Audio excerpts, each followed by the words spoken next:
है, ये तत्सम है। क्या माना जाता है इसे? तत्सम। दोनों का अर्थ ही होता है जगा हुआ, जगी हुई अवस्था के लिए आता है।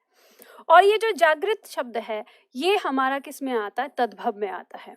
हिंदी शब्द में परिवर्तित रूप कहा जाता है इसको, कि ये रूप क्या हुआ है? परिवर्तित हुआ है। तो अब आपको ध्यान देना है कि कभी कभी आपसे एग्जाम में क्या पूछता है, इसको वर्तनी शुद्धिकरण में पूछा जाता है ये शब्द। अगर ये दोनों आपके एक साथ दिए हुए हैं किसी ऑप्शन में, तो इसको गलत माना जाएगा, इसको सही माना जाता है। ये ध्यान दीजिएगा। अगर आपको जागृत शब्द सही करने के लिए दिया गया, 4 ऑप्शन दिए होते हैं, तो एक ऑप्शन में ये भी लिखा होता है, एक ऑप्शन में ये भी, तो ऐसे में आपको इसे गलत मान के चलना पड़ेगा, क्योंकि हिंदी में ऐसे नहीं लिखा जाता। तो हिंदी में ऐसे लिखा जाता है, तब आपको इसे सही करना होता है।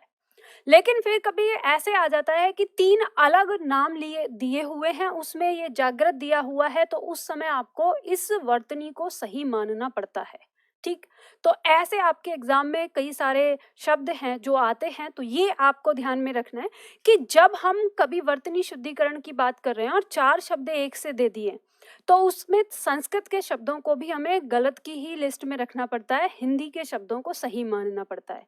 जैसे उसी कड़ी में आपका आता है, मैंने पहले भी आपको बताया था कि जैसे वंदना और वंदना, अब आप ये कह सकते हैं कि ये आपका तत्सम, यानी संस्कृत में ही ऐसे लिखा जाएगा, इसे हिंदी में अब वो ऐसे लिखा जाने लगा, तो यही सही माना जाएगा, इसको गलत कह दिया जाएगा, जबकि ये गलत नहीं है, ये संस्कृत में है और ये सही है।